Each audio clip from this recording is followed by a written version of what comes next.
سیدنا صدیق اکبر رضی اللہ تعالیٰ عنہ نے مسیلمہ کذاب کے خلاف اعلان جہاد کیا، اور یہ اعلان جہاد حقیقتاً آج پوری دنیا میں اور صبح قیامت تک پوری دنیا میں جب بھی ختم نبوت کے تحفظ کی بات کوئی کرے گا، جتنی جرت سے کرے گا، جتنی بہادری سے کرے گا، اور منکرین ختم نبوت کو جس قدر ضرب لگائے گا، اس کے پیچھے سیدنا صدیق اکبر رضی اللہ تعالیٰ عنہ کا فیض ہوگا، آپ کا دیا ہوا نور ہوگا، جس کی بنیاد پر آج امت مسلمہ عقیدہ ختم نبوت کا تحفظ کرے گی، اور کر رہی ہے اور کرے گی۔ اب مسیلمہ کذاب بڑا طاقتور دشمن تھا، نبی اکرم صلی اللہ تعالی علیہ وسلم کے قاصد کے طور پر سب سے پہلے جو صحابی مسیلمہ کذاب کے پاس گئے ان کا نام ہے حضرت سیدنا حبیب بن زید بن عاصم رضی اللہ تعالیٰ عنہ۔ اللہ اکبر، نام یاد کر لیں صحابہ کے، اپنے بچوں کو نام یاد کرا دیں صحابہ کے، کھلاڑیوں کے نام یاد نہیں کرایا کریں، فاسق فاجر اداکار ان کے نام یاد نہ کرایا کریں، وہ فلاں ہیرو فلاں ہیرو فلاں ہیرو، قوم کا ہیرو، اس کا ہیرو، صحابہ کے نام یاد کرائیں۔ اگر ہمارے بچے کو یہی نہیں پتا کہ مسیلمہ کے پاس سب سے پہلے ختم نبوت کی پہرے داری کرنے کے لیے کون گیا، تو بتائیں پھر ہم نے کیا اپنے بچوں کو دین دیا؟ کون گئے؟ حضرت حبیب بن زید بن عاصم رضی اللہ تعالیٰ عنہ۔ مسیلمہ نے صحابی رسول کو دیکھا، آپ اکیلے مسیلمہ کے سامنے کھڑے ہیں۔ مسیلمہ نے آپ کو کہا محمد الرسول اللہ کون ہے؟ آپ نے فرمایا وہ اللہ کے رسول ہیں، میں ان کو اللہ کا رسول مانتا ہوں۔ اس نے کہا مجھے بھی اللہ کا رسول مانتے ہو؟ تو روایات میں جو لکھا ہے آپ نے فرمایا میں بہرا ہوں، مجھے سنتا ہی نہیں ہے۔ اس نے پھر کہا کہ محمد الرسول اللہ کون ہے؟ اس نے کہا میں اللہ کا رسول مانتا ہوں، میرے آقا ہیں۔ آپ نے کہا، جب اس نے کہا مجھے، تو آپ نے پھر کہا سنتا نہیں ہے، میں بہرا ہوں۔ اتنا آپ نے اس کے بھرے دربار میں اور اس کے لوگوں کے سامنے اس کو رسوا کیا۔ وہ جب بھی اپنا نام لے آپ فرمائیں مجھے سنتا نہیں ہے، اور جب رسول اللہ کی بات آئے آپ کہیں حضور اللہ کے رسول ہیں۔ جب اس نے یہ دیکھا تو اس نے آپ کے ہاتھ سیدھے کروا دیے، اور اس نے آپ کی انگلیوں کے پورے کاٹ دیے۔ کہنے کا اب بولو۔ آپ نے فرمایا محمد الرسول اللہ تو اللہ کے محبوب ہی ہیں، تیرے بارے میں نہیں سن سکتا۔ اس نے آپ کو وہ یک مشت ایک ساتھ بھی آپ کو شہید کر سکتا تھا، لیکن اس نے اذیت آپ کو اتنی دی، اس نے آپ کے بازوؤں کو کوہنیوں سے جدا کیا، پھر یہاں سے جدا کیا، اور بالآخر اس نے آپ کے وجود مبارک کے ٹکڑے کر دیے، مگر آپ ختم نبوت پہ قربان ہو گئے۔ اس کو کہتے ہیں عقیدہ ختم نبوت کی پاسداری۔ کوئی مسلمان کسی ایسے شخص کی بات سن ہی نہیں سکتا جو رسول اللہ کے بعد نبوت کا دعوے دار ہو۔ اس کی بات سننا یہ مسلمان کا کام ہی نہیں ہے۔ مسلمان کے کسی ذہن کے گوشے میں یہ بات آ ہی نہیں سکتی کہ وہ یہ سن لے کہ حضور کے بعد بھی کوئی نبی ہو سکتا ہے۔ آج تو لوگ قادیانیوں کی باتیں سن رہے ہیں، آج تو لوگ قادیانیوں کو پروموٹ کر رہے ہیں، آج تو لوگ قادیانیوں کے ساتھ میل جول کر رہے ہیں۔ پاکستان کا وہ منحوس وزیر اعظم نواز شریف اس کے دور میں اس نے کہا کہ قادیانی ہمارے بہن بھائی ہیں، آن دا ریکارڈ بات موجود ہے۔ جو قادیانی حضرات ہیں، احمدی حضرات ہیں، یہ بھی ہمارے ملک و قوم کا سرمایہ ہیں، ہمارے بھائی ہیں، ہماری بہنیں ہیں۔ یہ جو قادیانی حضرات ہیں، احمدی حضرات ہیں، یہ بھی ہمارے ملک و قوم کا سرمایہ ہے، ہمارے بھائی ہیں۔ یہ تو اس نے خود یہ بات کی کہ قادیانی ہمارے بہن بھائی ہیں۔ استغفر اللہ۔ میں آپ سے ایک بات پوچھتا ہوں، مجھے جواب دینا ہے آپ حضرات نے۔ میں اور آپ کہتے ہیں ہمارے والد فلاں ہیں، والدہ فلاں ہیں، جانتے ہیں نا اپنے ماں باپ کو سارے، اور اپنے ماں باپ کی گواہی پر میں اور آپ حلالی ہیں، سارے بولیں کس کی گواہی پر؟ ماں باپ کی گواہی پر میں اور آپ کہلاتے ہیں حلالی۔ ہم ایک ماں باپ کی گواہی پر حلالی ہو جائیں تو رسول اللہ صلی اللہ تعالیٰ علیہ وسلم نے اپنی ختم نبوت کی جو گواہی دی ہے، نبی پاک علیہ السلام نے فرمایا، حضور نے ایسی مثال دی جو کئی موجود ہی نہیں ہو سکتی۔ حضور نے فرمایا کائنات میں اللہ کی اس زمین پر ریت کے جتنے ذرات ہیں ان کے برابر میں گواہی دیتا ہوں کہ میں خاتم النبیین ہوں۔ اب بتائیں رسول اللہ کی گواہی پر ہمیں پھر کوئی شک رہ گیا؟ اپنے حلالی ہونے پر جس بندے کو شک نہیں ہے، اس لیے کہ میرے ماں باپ کا نکاح ہوا ہے، میرے ماں باپ کو میں جانتا ہوں، میرا خاندان جانتا ہے، قوم کہتی ہے میں ان کا بیٹا ہوں مان لیا، وہ کہتے ہیں میں ان کا بیٹا ہوں مان لیا، تو بتاؤ رسول اللہ آخری نبی ہے، پھر کوئی شک رہ گیا؟ کوئی تردد رہ گیا؟ کسی مسلمان کو شک نہیں ہو سکتا۔ اور انہوں نے کہا کہ قادیانی ہمارے بھائی ہیں، ہم کہتے ہیں چھوڑیں جی، کسی کے خلاف کیا بولنا؟ جو رسول اللہ کی ختم نبوت، آپ بتائیں کلمہ ہم نے رسول اللہ کا پڑھا ہے، نوکری ہم کسی اور کی کر سکتے ہیں؟ کلمہ کس کا پڑھا ہے؟ تو غلامی کس کی کرنی ہے؟ غلامی بھی رسول اللہ کی کرنی ہے، نوکری بھی پھر رسول اللہ کی کرنی ہے۔ ختم نبوت کا معاملہ ایسا ہے۔ اب سنیں، سیدنا صدیق اکبر رضی اللہ تعالیٰ عنہ کا دور ہے۔ حضرت حبیب بن زید بن عاصم تو شہید ہو گئے اور مسیلمہ معاذ اللہ فتنہ برپا کر رہا ہے۔ یہ یاد رکھیں، فتنوں کی اصلاح ہر وقت قلم سے نہیں ہوتی، ہر وقت تقریر سے نہیں ہوتی۔ میں نے جمعہ پڑھایا، آپ نے سنا اور چلے گئے، لازمی نہیں ہے کہ فتنوں کی اصلاح اسی سے ہو جائے۔ اسلام کو پڑھیں، رسول اللہ صلی اللہ تعالیٰ علیہ وسلم کی سیرت مطہرہ کو پڑھیں کہ رسول اللہ نے اللہ کی زمین پر اللہ کے نظام کو نافذ کرنے کے لیے، اللہ اکبر، کس طرح حضور نے نظام بنایا ہے۔ بدر سے لے کر تبوک تک، سارے بولیں بدر سے لے کر تبوک تک، رسول اللہ صلی اللہ تعالی علیہ وسلم کی حیات ظاہری میں 74 جنگیں ہوئیں۔ کتنی؟ اور 27 غزوات وہ ہیں جن میں خود رسول اللہ تشریف لے گئے، خود رسول اللہ تشریف لے گئے۔ کیوں گئے حضور نے تلوار کیوں اٹھائی؟ اس لیے کہ اللہ کی زمین پر امن قائم ہو جائے۔ حضور کی تلوار امن کی ضمانت ہے، حضور کی تلوار امن کی ضمانت ہے۔ رسول اللہ نے فتنوں کو، کفر کو، نفاق کو ختم کرنے کے لیے آپ نے تلوار اٹھائی۔ اور پھر صدیق اکبر رضی اللہ تعالیٰ عنہ جیسا کوئی مبلغ ہو سکتا ہے؟ صدیق اکبر چلے جاتے اور جا کے اس سے مکالمہ کرتے کہ بھئی دیکھو رسول اللہ تو آخری نبی ہیں، قرآن فرماتا ہے ما کان محمد نبا احد من رجالکم ولکن رسول اللہ وخاتم النبیین۔ صدیق اکبر جانتے تھے کہ اب قرآن سنانے کا وقت نہیں ہے، جو قرآن نے حکم دیا ہے وہ کرنے کا وقت ہے، جو قرآن نے حکم دیا ہے وہ کرنے کا وقت آ گیا۔ تو صدیق اکبر رضی اللہ تعالیٰ عنہ نے جب خلافت کے مسند پر آپ فائز ہوئے تو آپ نے ایک اعلان کیا تھا، قانون بنایا تھا، قانون سنیں۔ صدیق اکبر نے فرمایا تھا وہ صحابہ جو بدری ہیں، کون ہیں؟ بدری صحابہ ہیں، وہ بدری صحابہ آج کے بعد کسی جنگ میں شامل نہیں ہوں گے۔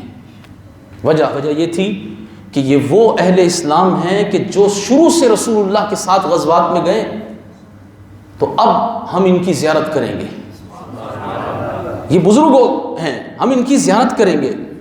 لیکن جب یمامہ کے مقام پر صحابہ علیہم رضوان کا وہ عظیم جیش مصطفیٰ، جیش ختم نبوت تیار کیا، صدیق اکبر رضی اللہ تعالی عنہ آپ نے پھر اپنا قانون خود بدل دیا۔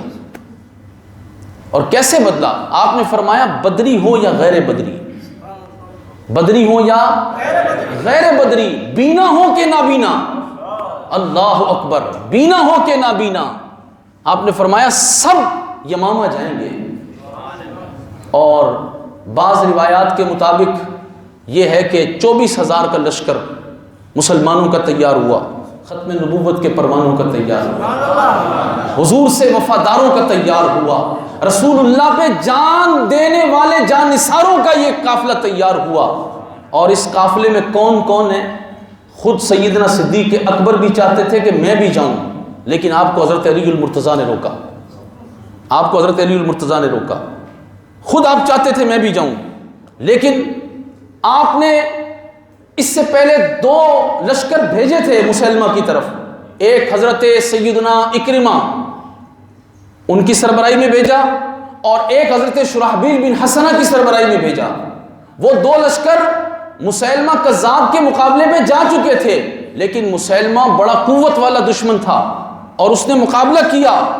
جب سیدنا صدیق اکبر کو یہ اطلاع ملی کہ وہاں مقابلہ ہو رہا ہے، تو آپ نے حضرت اکرمہ کو خط لکھ دیا، فرمایا مدینہ پاک لوٹ کے واپس نہیں آنا، مدینہ پاک لوٹ کے واپس نہیں آنا۔ کیوں کہ اگر تم مدینہ پاک آئے اور تم نے کسی کو بتا دیا کہ اس نے بڑی قوت جمع کی ہوئی ہے تو مسلمان کمزور ہو جائیں گے، دشمن کی قوت مسلمانوں کو بتائی نہیں جاتی، اس لیے آپ نے فرمایا مدینہ پاک لوٹ کر نہیں آنا۔ حضرت خالد بن ولید، خالد بن ولید کون ہے؟ سیف من سیوف اللہ، سیف من سیوف اللہ، اللہ کی تلواروں میں سے تلوار، اور ان کو رسول اللہ نے اللہ کی تلوار بنایا ہے۔ یہ اسلام ہے، یہ اسلام ہے کہ بندے کو سیف اللہ بنا دیا ہے۔ حضرت خالد بن ولید کی سربراہی میں پھر آپ نے وہ لشکر بھیجا، اور یمامہ کے مقام پر مسیلمہ کذاب کے ساتھ مسلمان جنگ کرنے کے لیے گئے۔ اور یہ جنگ یمامہ ہو کیوں رہی تھی؟ عقیدہ ختم نبوت کے تحفظ کے لیے۔ کس کے لیے؟ عقیدہ ختم نبوت، عقیدہ رسول اللہ کے بعد کوئی نبی نہیں ہے۔ عقیدہ ختم نبوت کے تحفظ کے لیے سیدنا صدیق اکبر بھیجنے والے، بدری ہوں غیر بدری ہوں، بینا ہوں نابینا ہوں، اور صحابہ کرام علیہ رضوان جن میں عشرہ مبشرہ بھی شامل ہیں اور بدری بھی شامل ہیں، یہ یمامہ پہنچے۔ اب آپ حضرات کے سامنے ایک، وہ کہتے ہیں نا تحقیق کا دور ہے، تو جو لوگ تحقیق کے شوقین ہیں ان کے سامنے ایک ایسی ایمانی تحقیق میں رکھ رہا ہوں، اس کو سمجھیں۔ حضور پر نور علیہ السلام کی حیات ظاہری میں کتنی جنگیں ہوئیں؟ ابھی آپ کو میں نے بتایا تھا 74، ٹھیک ہے؟ 74 جنگوں میں جو مسلمان شہید ہوئے ان کی تعداد ہے 259۔ کتنی؟ 259۔ 259 تعداد مسلمانوں کی کل ہے جو شہید ہوئے۔ غزوہ بدر سے لے کے تبوک تک اور جتنے سرایا ہوئے مسلمان جو شہید ہوئے وہ 259 شہید ہوئے۔ اب باری تھی عقیدہ ختم نبوت کی، تو اب دیکھیں منظر کیا ہے۔ جتنے مورخین ہیں سب نے یہ بات لکھی ہے کہ ختم نبوت کے تحفظ کے لیے مسلمانوں نے جو جنگ لڑی، اس میں شہید ہونے والے صحابہ کرام علیہم رضوان، یہ کسی عام پیر مولوی کی بات نہیں ہو رہی، یہ کس کی بات ہو رہی ہے؟ صحابی رسول کی۔ ایک صحابی، ساری امت کے ولی مل کر بھی کسی ایک صحابی کے مقام اور مرتبے کو، ساری امت کے اولیاء مل جائیں تب بھی کسی ایک صحابی کے مقام کو نہیں پہنچ سکتے۔ اور یہاں صحابہ علیہم رضوان جو ختم نبوت کے عقیدے کے تحفظ کے لیے جنگ لڑ رہے ہیں، ان شہداء کی تعداد کتنی ہے؟ 1200 صحابہ شہید ہوئے۔ دور صدیق اکبر کا اسلام کا ابتدائی دور ہے۔ اگر صدیق اکبر یہ پالیسی بنا لیتے کہ ٹھیک ہے ابھی تبلیغ کریں گے، ابھی تو قرآن جمع ہونا شروع ہوا ہے، ابھی تو بڑے کام باقی ہیں، ابھی تو ہم نے اسلام کو پوری دنیا میں پہنچانا ہے، اس دنیا میں جتنے ممالک ہیں، جتنے خطے ہیں، جہاں جہاں آبادی ہے، ہم نے اسلام کی تبلیغ کرنی ہے، اتنے سارے صحابہ کیا بھیجنے ہیں؟ نہیں، صدیق اکبر نے مسلمانوں کو بتا دیا کہ رسول اللہ کی عزت کا مسئلہ، حضور کی ناموس کا مسئلہ، حضور کی ختم نبوت کا مسئلہ، یہ اتنا اہم بنیادی اساسی عقیدہ ہے کہ اس میں کسی قسم کی مداہنت نہیں ہو سکتی۔ اور اس کا ایک ہی طریقہ ہے کہ جو رسول اللہ کی نبوت کے بعد معاذ اللہ نبی ہونے کا اعلان کرے اس کو زمین پر زندہ رہنے کا حق نہیں دیا جا سکتا۔ یہ صدیق اکبر کا فیصلہ ہے۔ صدیق اکبر رضی اللہ تعالیٰ عنہ نے صحابہ کو بھیج دیا۔ وہ جو قلعہ مسیلمہ کذاب نے بنایا تھا اس کو وہ حدیقۃ الرحمن کہتے تھے معاذ اللہ، اور اتنا مضبوط قلعہ اس نے بنایا تھا کہ صحابہ علیہ رضوان نے جب محاصرہ کیا تو وہ قلعہ فتح نہیں ہو رہا تھا، اور اندر ان کی تعداد بھی بہت بڑی۔ اللہ اکبر اللہ اکبر۔ صحابہ علیہ رضوان اس قلعے کا دروازہ کھولنا چاہتے ہیں لیکن دروازہ نہیں کھل رہا۔ سنیں، حضرت سیدنا برا بن مالک، صحابہ کے نام میں نے کہا یاد کیا کریں، حضرت سیدنا برا بن مالک، یہ بھائی ہیں حضرت انس بن مالک کے۔ حضرت انس بن مالک کون ہیں؟ جنہوں نے 10 سال رسول اللہ کی خدمت کی۔ آپ 10 سال کے حضور کی عمر میں کی بارگاہ میں آئے تھے، 10 سال کی عمر میں، اور 10 سال پھر حضور کی خدمت میں رہے، اور آپ کہتے ہیں میں نے حضور کے ہاتھوں جیسی خوشبو کسی ہاتھ کی نہیں سنی۔ آپ فرماتے ہیں رسول اللہ نے کبھی مجھے یہ نہیں فرمایا کہ یہ کیوں ہوا، اور یہ بھی نہیں فرمایا کہ یہ کیوں نہیں ہوا۔ حضرت انس بن مالک، لیکن اللہ اکبر، حضرت انس بن مالک کے بھائی حضرت برا بن مالک، آپ جنگ یمامہ میں شامل ہیں، دروازہ قلعے کا نہیں کھل رہا، تو حضرت برا بن مالک صحابہ کو کیا کہتے ہیں؟ کہتے ہیں دروازہ نہیں کھل رہا تو ایک کام کرو، اپنی جو ڈھالیں ہیں ان ڈھالوں پہ، میرا جسم بڑا پتلا دبلا سا ہے، مجھے ذرا اوپر کر دو، اور نیزوں سے مجھے بلند کرو، اور اس قلعے کی دیوار کے اندر مجھے پھینک دو۔ اندر لشکر کتنا ہے؟ 80,000 کا۔ یہ بات عقل سے ماورا ہے مگر عشق سے ماورا بات نہیں سمجھے۔ عقل یہ قبول نہیں کرتی کہ اندر اتنا بڑا لشکر ہو، ایک بندہ کیسے اندر جانے کی بات کر سکتا ہے، لیکن عشق یہی کہتا ہے جب رسول اللہ کی ختم نبوت کا مسئلہ ہو تو پھر اتنی جرت اور بہادری پیدا ہو جاتی ہے۔ اور یہ حضرت برا بن مالک وہ ہیں، ان سے ایک حدیث روایت ہے، وہ حدیث میں آپ حضرات کو سناؤں؟ اللہ اکبر۔ وہ حدیث روایت بھی ان سے ہے اور اس حدیث پر انہوں نے عمل بھی کیا۔ حضرت برا بن مالک، آپ جب جنگ یمامہ کے بعد آپ حضرت فاروق اعظم رضی اللہ تعالیٰ عنہ نے اپنے دور میں گورنروں کو خط لکھا، فرمایا برا بن مالک کو کبھی بھی کسی فوج کا سالار نہیں بنانا۔ کیوں؟ کہ یہ اتنا شجاعت والا، اتنا بہادر آدمی ہے کہ کبھی اس کے دل میں کوئی خوف آتا ہی نہیں ہے، اور کتنا بڑا دشمن اس کے سامنے ہو یہ کود جاتا ہے۔ تو جب یہ کود جائے گا تو دوسرے ہو سکتا ہے اتنے طاقتور نہ ہو، یہ سب کو لڑوا دے گا، اس لیے اس کو سالار مت بنانا۔ برا بن مالک وہ ہیں، اتنے جری۔ آج ہم نے بزدلوں کے قصے، کہانیاں، خواب سنا سنا کے قوم کی تربیت کرنے کی کوشش کی، انگریزوں، یہودوں، نصارہ کے نصاب پڑھا کے قوم کو تربیت کرنے کی کوشش کی۔ اگر حضرت برا بن مالک کی بات سنائی ہوتی تو قوم کے بچے آج رسول اللہ کی عزت کے لیے کھڑے ہو جاتے ہیں۔ ہم نے سنایا جو نہیں ان کو، ہم نے بتایا جی وہ ہیرو ہے، جی وہ ہیرو ہے، جی وہ ہیرو ہے۔ حضرت برا بن مالک کی بات بتاؤ، اتنے بہادر اور شجاع، اور آپ جنگ تستر، یہ ایران کا جو علاقہ ہے تستر، یہاں تک جب اسلام کی فوجیں پہنچی تو حضرت برا بن مالک رضی اللہ تعالیٰ عنہ تستر کے مقام پہ لڑ رہے تھے، اور تستر کے مقام پر مسلمان ایک موقع پر پریشان ہو گئے، تو حضرت برا بن مالک سے ایک حدیث روایت ہے۔ وہ حدیث کیا ہے؟ سنیں۔ حضرت برا بن مالک کہتے ہیں رسول اللہ صلی اللہ تعالیٰ علیہ وسلم نے ارشاد فرمایا کہ بعض لوگ ایسے ہوتے ہیں جن کے بالوں میں غبار ہوتا ہے، کپڑے ان کے میلے ہوتے ہیں، اور لوگ ان کو اپنے پاس بٹھانا پسند نہیں کرتے۔ برا بن مالک کہتے ہیں رسول اللہ نے فرمایا لیکن وہ اللہ کے ہاں ایسے ہوتے ہیں کہ اگر وہ کسی بات پہ قسم اٹھا لے تو اللہ ان کی قسم کو پورا کر دے۔ وہ ہوتے اس حال کے بندے ہیں۔ اللہ اللہ، نبی کریم صلی اللہ تعالیٰ علیہ وآلہ وسلم نے حضرت برا بن مالک کو یہ بات بتائی تھی، اور پھر حضور نے یہ بھی فرمایا تھا کہ برا بن مالک بھی انہی لوگوں میں سے کہ یہ اگر کسی بات پہ قسم اٹھا لے تو اللہ اس کی قسم کو پورا کر دے گا۔ تو تستر کے مقام پر جب فارس کے لوگوں سے مقابلہ ہو رہا تھا اسلام کی فوجوں کا، مسلمان پریشان تھے، تو صحابہ تابعین جو اس وقت جنگ میں شریک تھے وہ حضرت برا بن مالک کو کہنے لگے آپ جو رسول اللہ کی حدیث سناتے ہیں، حضور نے آپ کو بھی فرمایا ہے نا کہ آپ کسی بات پہ قسم اٹھا لیں تو اللہ اس قسم کو پورا کر دیتا ہے، آج آپ قسم اٹھائیں نا پھر۔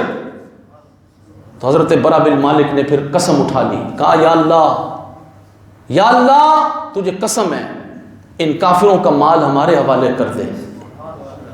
صرف اتنا نہیں کہا کہ مال حوالے کر دیں، وہ صحابی رسول ہیں، انہوں نے اگلی بات جو کہی اور کہا اس جنگ میں مجھے شہادت کی موت دے دے۔ مال کا لالچ نہیں تھا، کہا اس جنگ میں مجھے شہادت کی موت دے دے اور مال مسلمانوں کے حوالے ہو جائے۔ اللہ اکبر۔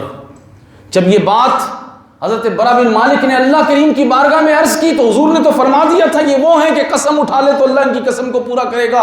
اللہ تعالیٰ نے پھر ایسی فتح مسلمانوں کو عطا فرمائی کہ سارا مال اللہ تبارک و تعالیٰ نے مسلمانوں کو دے دیا اور حضرت برا بن مالک شہید ہو گئے۔ لیکن یہ بات تو تستر کی، میں بات کر رہا تھا جنگ یمامہ کی۔ یمامہ میں کیا ہوا؟ یمامہ میں یہ ہوا کہ حضرت برا بن مالک 80,000 کا لشکر اندر ہے، صحابہ نے ڈھال پہ اٹھا کے آپ کو قلعے کے اندر پھینکا۔ اللہ تعالیٰ کے محبوب کا عشق، حضور کی محبت، یہ وہ لڑائیاں جو خون کی بنیاد پر، جسم کی مضبوطی کی بنیاد پر لڑی جاتی ہیں، وہ اور ہوتی ہیں جو عشق رسول کی بنیاد پر عقیدہ تحفظ ختم نبوت کے لیے لڑی جاتی ہیں، وہ یوں ہوتی ہیں۔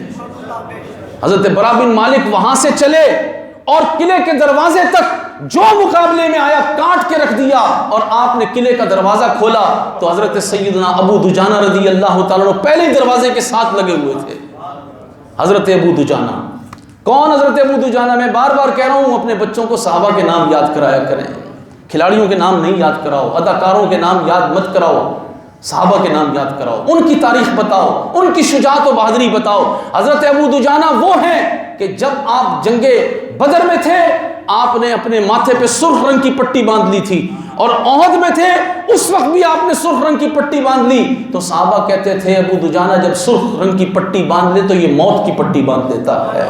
اور یہ وہ ہیں جن کو حضور نے غزوہ احد میں تلوار عطا کی تھی، اور حضور علیہ السلام نے دیگر صحابہ کو تلوار نہیں دی تھی، مانگنے پر بھی نہیں دی تھی، لیکن ابو دجانہ نے کہا تھا حضور اس کا حق کیا ہے، اس تلوار کا حق میں ادا کروں گا۔ حضور نے فرمایا تھا اس کا حق یہ ہے کہ یہ اللہ کے راستے میں چلتے چلتے ٹوٹ جائے، کند ہو جائے، یہ اس کا حق ہے۔ اور حضرت ابو دجانہ نے اس تلوار کو اتنا چلایا کہ وہ کند ہو گئی۔ تو حضرت ابو دجانہ آپ دروازے سے لگے ہوئے تھے، جیسے ہی دروازہ برا بن مالک نے اندر سے کھولا آپ اندر چلے گئے، دیگر صحابہ اندر گئے۔ اب سیدنا خالد بن ولید رضی اللہ تعالیٰ عنہ، آپ کے ساتھ جلیل القدر بدری صحابہ بھی ہیں، اور آپ اسلام کے مزاج کو سمجھیں، وہ بدری صحابہ جن کو صدیق اکبر امت کے لیے تبرک بنا رہے تھے، آج وہ صحابہ صدیق اکبر نے ختم نبوت کے تحفظ کے لیے بھیجے تھے۔ اور غزوہ بدر میں 14 صحابہ شہید ہوئے۔ کتنے؟ 14۔ یاد کریں اسلام کی تاریخ کو، کتنے صحابہ شہید ہوئے؟ 14۔ آپ نے میٹرک کیا، انٹر کیا، گریجویشن کیا، ماسٹرز کیا ہوگا، لیکن افسوس ہے کہ رسول اللہ کے غزوات یاد نہیں کیے، حضور علیہ السلام کے صحابہ کی جان نثاریاں یاد نہیں کی، تو پھر کیا ہماری تعلیم ہے، اور کیا ہماری کوالیفیکیشن ہے، اور کیا ہمارے عہدے اور کیا ان کی ترقیاں ہیں، اگر رسول اللہ کی سیرت ہی یاد نہیں ہے؟ تو کتنے صحابہ شہید ہوئے بدر میں؟ 14۔ لیکن 14 صحابہ بدر میں شہید ہوئے، یمامہ کا جب موقع آیا تو 11 صحابہ بدری شہید ہو گئے، 11 بدری صحابہ شہید ہوئے۔ اللہ اکبر۔ جنگ یمامہ ہے، خالد بن ولید رضی اللہ تعالیٰ عنہ کی سربراہی میں لڑی جا رہی ہے۔ حضرت عمر بن خطاب، فاروق اعظم رضی اللہ تعالیٰ عنہ، آپ کے بڑے بھائی ہیں حضرت زید بن خطاب جو آپ سے پہلے اسلام لائے۔ کون؟ حضرت زید بن خطاب۔ زید بن خطاب اس جنگ میں مسلمانوں کے علم بردار ہیں، ختم نبوت کا جھنڈا اٹھایا ہوا ہے۔ کون سا جھنڈا اٹھایا ہے؟ ختم نبوت کا جھنڈا اٹھایا ہوا ہے، اور آپ لڑتے چلے جا رہے ہیں، مسلمانوں کا علم آپ نے بلند رکھا ہوا ہے، آپ شہید ہو گئے۔ جب آپ شہید ہوئے تو حضرت سیدنا سالم مولا ابو حذیفہ آپ نے مسلمانوں کا پرچم لے لیا۔ حضرت سالم کا تعارف میں آپ حضرات کو کرا دوں، ان کا تعارف سن لیں، اور اس دور کے اندر جتنے بھی لوگ ہیں، چاہے وہ گدی نشین ہیں، چاہے پیران عظام ہیں، چاہے علماء ہیں، چاہے مشائخ ہیں، دیندار ہیں، ان سب کو بھی دیکھ لیں۔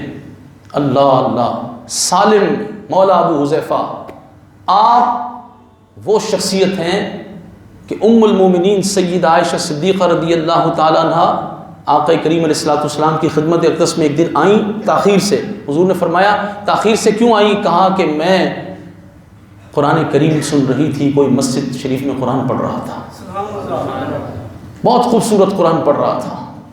حضور خود تشریف لے گئے، اور حضور علیہ الصلوۃ والسلام نے جب سنا تو وہ حضرت سالم تھے۔ سنیں اب حضور نے کیا فرمایا۔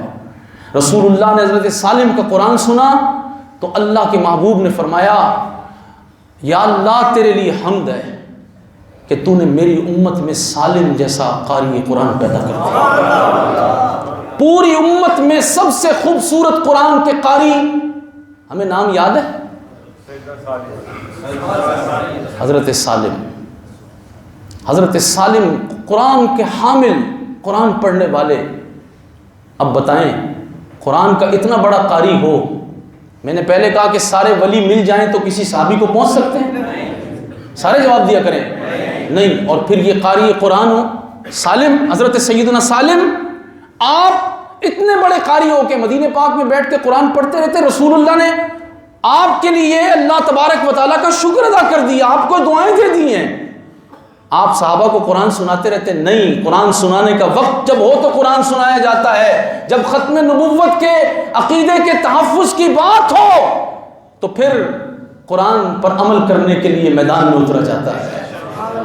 آپ میدان میں جنگ یمامہ پہنچ گئے ہیں، اور آپ نے مسلمانوں کا علم حضرت زید بن خطاب کی شہادت کے بعد اپنے ہاتھ میں لیا تو کچھ مسلمانوں نے آپ کو کہا کہ ہمیں اندیشہ ہے، ہمیں اندیشہ ہے کہیں آپ کمزور نہ پڑ جائیں۔ اللہ اکبر۔ تو حضرت سالم نے جو جواب دیا سن لیں۔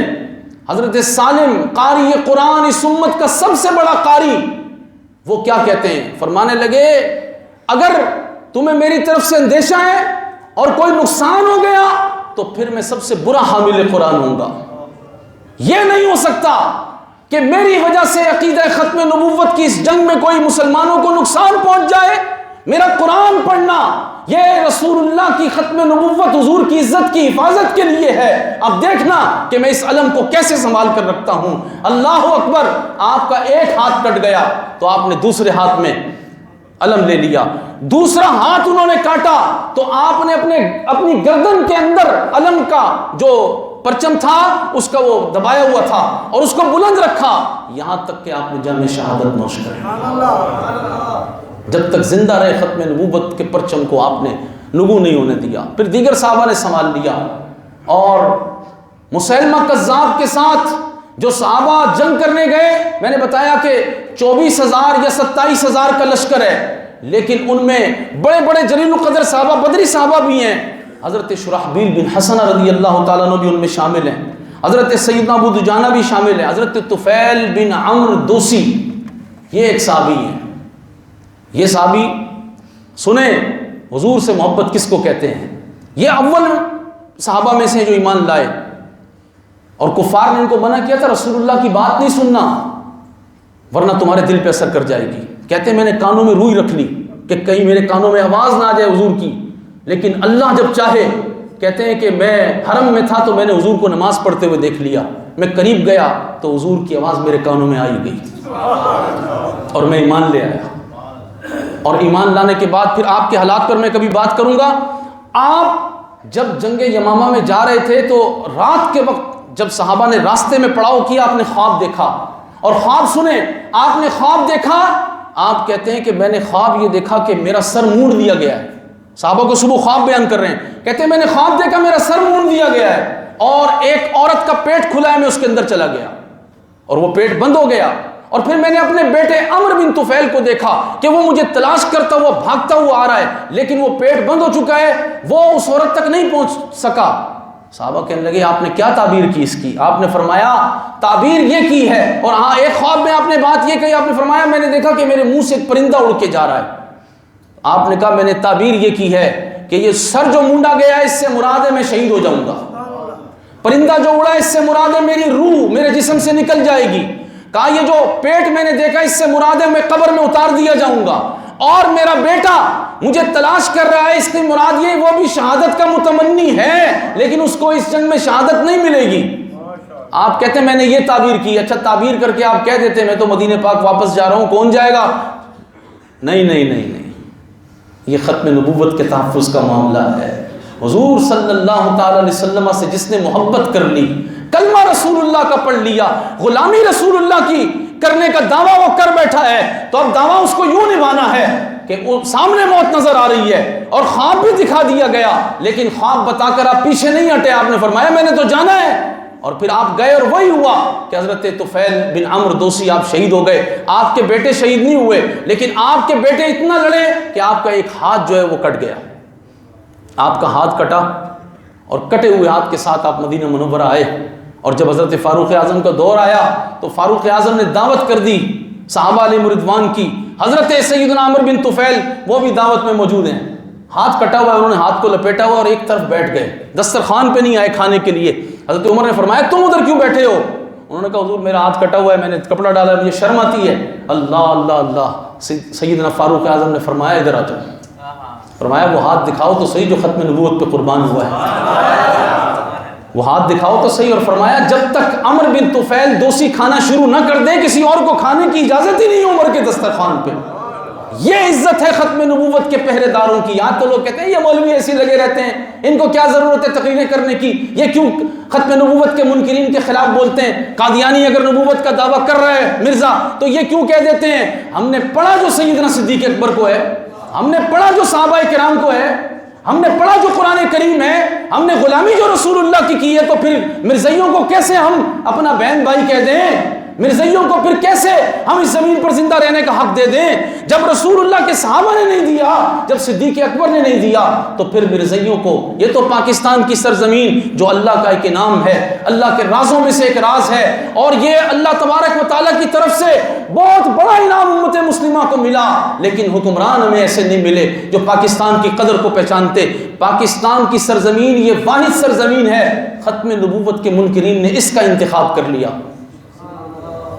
پنجاب کے اندر روا بنا دیا، اور روا کے اندر بیٹھ کر ان کا قرآن یہ نہیں ہے جو آپ کی مسجدوں میں، آپ کے گھروں میں، آپ کے بچوں کی سینوں میں ہے، وہ ان کا قرآن نہیں ہے، وہ تذکرہ نام کی کتاب پڑھتے ہیں، اور مرزا کی جو باتیں لکھی ہوئی ہیں، مرزا کے اقوال بیان کرنے جیسے نہیں ہے، نہ اس کی صورت دکھانے جیسی ہے، یہ میری بات یاد رکھیے گا، مرزا کے اقوال بیان کرنے جیسے۔ ہمارے علماء نے کیا لکھا؟ سیدی اعلیٰ حضرت امام اہل سنت نے فرمایا مرزا کے اقوال انجس الاقوال۔ کیا مطلب؟ جو رسول اللہ کے بعد نبوت کا دعوے دار ہے، کس کا دعوے دار ہے؟ سارے نہیں بول رہے آپ، وہ کس کا دعوے دار ہے؟ فرمایا اس نے اپنی زبان سے یا قلم سے جو کچھ بکا ہے وہ کلام کیسا ہے، اس کلام کی حیثیت مسلمان کے نزدیک کیا ہے، ایمان والے کے نزدیک کیا ہے؟ ایمان والے کے نزدیک اس کی حیثیت یہ ہے کہ وہ انجس الابوال ہے۔ ابوال جمع ہے بول کی، پیشاب، پیشاب۔ فرمایا ایک پیشاب تو وہ ہے کہ جو مسلمان کرے، وہ بھی ناپاک ہے، ایک پیشاب وہ ہے جو کوئی اور انسان کرے، وہ بھی ناپاک ہے، ایک پیشاب وہ ہے کوئی جانور کرے، گائے کرے، بھینس کرے، بکری کرے، لیکن ایک پیشاب وہ ہے جو خنزیر کرے، ایک پیشاب وہ ہے جو خنزیر کرے۔ فرمایا ساری دنیا کے پیشابوں کی ناپاکی، نجاست، غلاظت جمع ہو جائے تو جو رسول اللہ کے ختم نبوت کا منکر ہے، سارے نہیں اٹھے آپ، بات سمجھے ہی نہیں، جو ختم نبوت کا منکر ہے، جو مرزائی قادیانی ہے، جو رسول اللہ کے بعد نبوت کا دعوے دار ہے، سنو اس کے اقوال، اس کا بولنا، اس کا چہرہ، اس کا منہ، وہ کائنات کے تمام پیشابوں کی غلاظت سے بھی بدتر ہے۔ جس کو شک ہے، جس کو شک ہے وہ رسول اللہ کو سوچ لے کیا جواب دے گا. میرا مسئلہ نہیں ہے, میں تو پہلے کہتا ہوں ایسے لوگوں کی میں نماز میں نیت ہی نہیں کرتا جو رسول اللہ کی ختم نبوت یا حضور کی ناموس رسالت کے معاملے پر مداہنت کا شکار ہو. میں یہ بتا رہا ہوں کہ رسول اللہ کے بعد کوئی نبوت کا دعوے دار ہے تو وہ کافر صرف نہیں, زندیق نہیں, مرتد نہیں, وہ جو ہے اس کو کم سے کم یہاں مقام پہ رکھو کہ وہ انجس الابوال ہے, وہ انجس الابوال ہے. اگر یہ کلمہ آپ کو آتا ہے نا پڑھنا حضور سے وفا کا, تو پھر تو حضور کی بارگاہ میں کل جا کے کہہ سکیں گے حضور ختم نبوت کے مسئلے پر تو میں اس عقیدے کا مالک تھا, خدا کی قسم حضور اپنے ہاتھوں سے جام کوثر پلائیں گے. خدا کی قسم کھا کے میں نے اس لیے کہا کہ اللہ کے محبوب کا قرب پانے کے لیے کوئی چاہتا ہے رسول اللہ کو راضی کروں؟ سارے ہاتھ کھڑا کر دیں گے, سب چاہتے ہو. میں آپ کو ممبر پر بیٹھ کر پوری زندگی گارنٹی دے رہا ہوں اور موت کے بعد کی بھی گارنٹی ہے کہ اگر رسول اللہ کو خوش کرنا چاہتے ہیں تو حضور کی ختم نبوت کا پہرا دیں. تاجدار ختم نبوت, یہ نعرہ لگاؤ. سمجھ آ رہی ہے بات؟ یہ نعرہ اپنے بچوں کو سکھاؤ. اور ما کان محمد نبا احد من رجالکم ولکن رسول اللہ وخاتم النبیین, یہ آیتیں بچوں کو یاد کراؤ. انا خاتم النبیین لا نبی بعدی, اتنا تو یاد کرا دو اپنے بچوں کو. ABCD آپ نے یاد کرا جی, ایجوکیٹر میں آپ نے بھیج دیا, کتابوں کا اتنا بورڈ ڈال دیا, رسول اللہ کی ختم نبوت کے اس کو ایک حدیث بھی یاد نہیں کرائی آپ نے. کیا دیا آپ نے اپنے بیٹے اور بیٹی کو؟ جہیز کا ٹرک بھر کے بچی کو دے دیا, مگر اس کو ختم نبوت کی حدیث یاد نہیں کرائی آپ نے. یہ نہیں بتایا کہ ہمارے نبی کے بعد اگر کوئی نبوت کا دعوے دار ہو تو اس کے لیے پھر مسلمانوں نے کیا کہنا ہے. اللہ اکبر. وقت بڑھ گیا, آپ لوگوں کا وقت قیمتی, ہمارا وقت تو ہے, اس لیے خدا کی قسم مجھے آپ اثر تک بٹھائے رکھے, میں ختم نبوت کی پہ تقریر کرتا رہوں. بات جو ختم موضوع ہوتا نماز کا میں سمیٹ دیتا, موضوع ہوتا روزے کا میں سمیٹ دیتا, حج کا ہوتا سمیٹ دیتا, زکوٰۃ کا ہوتا سمیٹ دیتا. لوگ 40 سال ہمارے استاد صاحب فرماتے تھے 40 سال لوگ تبلیغ کرتے رہے مگر انہوں نے ختم نبوت ناموس رسالت کی بات ہی نہیں کی. نماز روزے سکھاتے رہے, اور نماز تو حضور کی نظر سے سیدھی ہوتی ہے. صحابہ سے پوچھو نماز کیسے پڑھنی ہے, حضرت انس بن مالک سے پوچھو کہ نماز کیسے پڑھنی. اللہ اکبر. ختم نبوت کے تحفظ کے لیے صحابہ یمامہ میں کھڑے ہوئے ہیں, اور یمامہ میں صورتحال یہ ہے کہ مسلمانوں نے آج اپنا شعار جو بنایا وہ بھی سن لیں, اور اہل سنت و جماعت کا عقیدہ اور نظریہ بھی سمجھ لیں.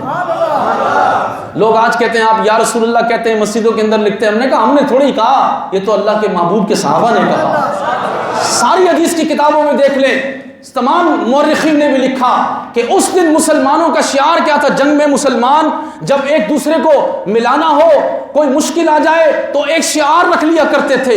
ہر زمانے میں مسلمانوں کا شعار ہوتا ہے, تو اس وقت شعار کیا تھا؟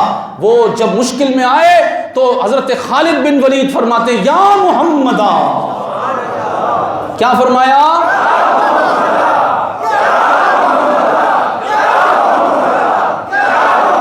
آج بھی امت رسول اللہ کو پکارے نا, آج بھی تو 2.25 ارب مسلمان مشکل میں ہیں, آج بھی تو امت مسلمہ پر کفار یہود و نصارہ چڑھائی کر رہے ہیں, آج بھی تو ڈاکٹر عافیہ صدیقی مسلمانوں کی بیٹی جیل میں ہے, آج بھی تو ایسے حکمران ہیں جو مسلمانوں کی بیٹیوں کے سروں سے دوپٹے اتار رہے ہیں, پاکستان میں میرا جسم میری مرضی کے نعرے لگ رہے ہیں, ہر چینل پہ مسلمان بیٹی کا لباس اتار دیا گیا ہے. آج بھی تو مسلمان مشکل میں ہیں, جہاد فی سبیل اللہ کا درس نہیں ہے, مسلمان بچوں کو بدر و احد و حنین تبوک کربلا کچھ بھی تو یاد نہیں رہا. تو آج امت مسلمہ مشکل میں ہے. وہی شعار جو یمامہ میں صحابہ کا تھا, اور بالخصوص آج قادیانی پھر ہمارے سر پہ چڑھ کے بولے ہیں, اور آج ہمارا وزیر اعظم اس کو خاتم النبیین بھی پڑھنا نہیں آتا. کہتے ہیں آکسفورڈ سے پڑھا ہوا ہے, کیمبرج سے پڑھا ہوا ہے, کہتے ہیں بڑی ڈگریاں ہیں, بڑا پڑھا لکھا وزیر اعظم پاکستان کو مل گیا. میں نے کہا چلو اب تو 4 سال ہو گئے, اب سنا دے ما کان محمد نبا احد من رجالکم ولکن رسول اللہ وخاتم النبیین. اب سنا دے. نہیں سنائی گئی. اللہ اکبر. کیا سنایا پھر ہمیں اگر خاتم النبیین نہیں سنایا؟ ہم نے تو اپنے بچوں کو گھٹی میں خاتم النبیین کی آیت دی. کیا معیار رہ گیا اسلام کے نام پہ بننے والے ملک کا؟ کیا اس لیے قربانیاں دی تھی 2 لاکھ مسلمانوں نے؟ وہ جو 2 کروڑ مسلمان ہجرت کر کے آئے اور 20 لاکھ شہادتیں پیش کی، اس لیے کہ ایسا بندہ ہمارے سر پہ ہو جو خاتم النبیین نہ پڑھ سکے، قرآن نہ پڑھ سکے، حضور کی ختم نبوت کیا، اور پھر جب پڑھا نہیں تو ہنستا بھی آگے سے، اور پھر قادیانیوں کو جس طرح پروموٹ کیا جا رہا ہے۔ لیکن اللہ رب ذوالجلال مسلمانوں کو حضور کی ختم نبوت کے تحفظ کی توفیق ضرور دے گا۔ ایک وقت آنے والا ہے، اسلام جب غالب ہوگا تو انشاءاللہ مسلمانوں کا بچہ یہ آیت سنائے گا، اور پاکستان کا بچہ سنائے گا، ما کان محمد نبا احد من رجالکم ولکن رسول اللہ وخاتم النبیین۔ سارے بولیں خاتمن، اونچی آواز میں۔ یہ سورہ احزاب کی آیت ہے، زبانی یاد کر لیں، سارے زبانی یاد کر لیں۔ اللہ جنگ یمامہ میں مسلمان شہسوار بھی، مسلمان مرد بھی شامل تھے، لیکن مسلمان عورتیں بھی شامل تھیں۔ ٹائم زیادہ ہو گیا نا؟ جمعہ جو پڑھنے آئے ہو، ختم نبوت کی بات جو سننے ہیں، اس کے لیے ٹائم زیادہ نہیں ہوا، اس کے لیے تو آج لذت کا دن ہے کہ میرے نبی کی عزت کی بات ہو رہی ہے۔ لذت عشق ہے نا، جس کو ڈیوٹی پہ جانا ہے اس کی ڈیوٹی وہاں لگی ہے، لیکن کبھی کبھی رسول اللہ کے لیے چھٹی بھی ہوتی ہے، اور جس کو سبق یاد ہو جائے اس کو چھٹی ملتی نہیں ہے۔ مکتب عشق کے انداز نرالے دیکھے، جس کو سبق یاد ہوا اس کو چھٹی نہیں ہوتی۔ بہرحال حضرت سیدہ ام عمارہ، آپ کے بیٹے تھے حضرت حبیب بن زید بن عاصم، جن کا ذکر میں نے شروع میں کیا، جو شہید ہو گئے مسلمہ کے پاس جا کے، جن کے وجود کے ٹکڑے کر دیے گئے۔ دوسرے بیٹے حضرت عبداللہ، وہ بھی اس جنگ میں شامل ہیں۔ اور خود حضرت ام عمارہ کون ہے؟ سنیں مسلمان ماؤں کا تعارف۔ آج مسلمان بیٹی جو نعرے لگا رہی ہے، حضرت ام عمارہ کی سیرت پڑھائی ہوتی تو یہ نہ ہوتا۔ فلمیں، ڈرامے، اداکاریں دکھا کر ایک پروڈکٹ بیچنی ہو تو مسلمان بیٹی کی عزت بیچ دی جاتی ہے۔ ایک بسکٹ بیچنا ہو نا، ہماری قوم کا یہ حال ہے، ایک بسکٹ بیچنا ہو، ایک ٹیشو پیپر بیچنا ہو تو وہ مسلمان بیٹی کا جسم دکھا دیتی ہے کہ اس کی تشہیر کے لیے، جبکہ رسول اللہ نے فرمایا کہ اگر مسلمان بیٹی کی پازیب سمجھتے ہیں جو پاؤں میں پہنتے، پائل، اس کی آواز نامحرم مردوں کو جائے تو اللہ اس قوم کی دعا قبول نہیں کرتا۔ ہاں، بڑے بڑے پیران عظام بھی موجود ہیں، مگر قوم کا قحط نہیں ختم ہو رہا۔ کیوں ہوگا؟ مسلمان بیٹیوں کا حال دیکھا آپ نے؟ سنیں حضرت ام عمارہ کا کردار۔ آپ جنگ احد میں حضور کے ساتھ شریک ہو گئی، اور جنگ احد میں آپ لڑی، آپ کو 12 زخم آئے، 12 زخم آپ کو آئے۔ نبی پاک علیہ الصلوۃ والسلام بڑے خوش ہوئے آپ سے، اور فرما دیا ام عمارہ مانگو کیا مانگتی ہے۔ یہ کون سی جنگ ہے؟ جنگ احد ہے، دوسری جنگ ہے، سمجھ رہے ہیں؟ 3 ہجری ہے، حضور کا وصال مبارک نہیں ہوا ابھی۔ ام عمارہ حضور کے بارگاہ میں، حضور فرماتے ہیں مانگو کیا مانگتی ہو؟ اللہ اکبر۔ اور حضور نے فرمایا ام عمارہ تمہیں ہم نے جنت عطا کر دی ہے۔ جنت ملنے کے باوجود ام عمارہ کیا کہتی ہیں؟ کہتی ہیں حضور جنت تو آپ کے صدقے مل ہی جائے گی، کچھ اور چاہیے۔ جنت کے بعد ہم تو ساری عبادتیں اس لیے کر رہے ہوتے ہیں جنت مل جائے گی، ان کا معیار دیکھیں کیا کہتی ہیں۔ کہا حضور جنت تو آپ کے صدقے مل جائے گی، مگر مجھے جنت میں آپ کا پڑوس چاہیے۔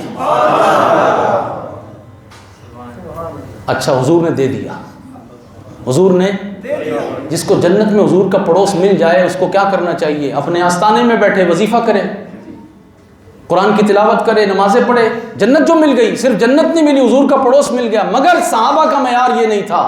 صحابہ کا معیار کیا تھا؟ سنیں، حضرت ام عمارہ یمامہ پہنچ گئی صحابہ کے ساتھ، اور وہاں جا کے آپ کہتی ہیں میری مراد اس دن یہ تھی کہ مسلمہ کذاب کو میں ماروں گی۔ مسلمان عورت آج مردوں کو ختم نبوت پہ بات کرنی نہ آئے، پیروں کو تقریر کرنی نہ آئے، 1000 موضوعات پر تقریر کر جائیں، مگر ختم نبوت پر وہ بات ہی نہ کریں۔ کیوں؟ کہ یہود و نصارہ ناراض ہو جائیں گے، حکومتیں ناراض ہو جائیں گی۔ سنیں حضرت ام عمارہ کا کیا جذبہ ہے۔ کہتی ہے میری خواہش یہ تھی کہ اس مسلمہ کذاب کو جو رسول اللہ کے بعد نبوت کا دعوے دار ہے، اس کو میں اپنے ہاتھ سے ماروں گی۔ کہتی ہیں یہاں تک کہ میں اس خبیث تک پہنچ گئی، لیکن میرے بیٹے عبداللہ نے اس کا سر تن سے جدا کر دیا۔ حضرت وحشی بن حرب نے اس کو گرایا تھا، حضرت عبداللہ نے اس کا سر کاٹ دیا تھا۔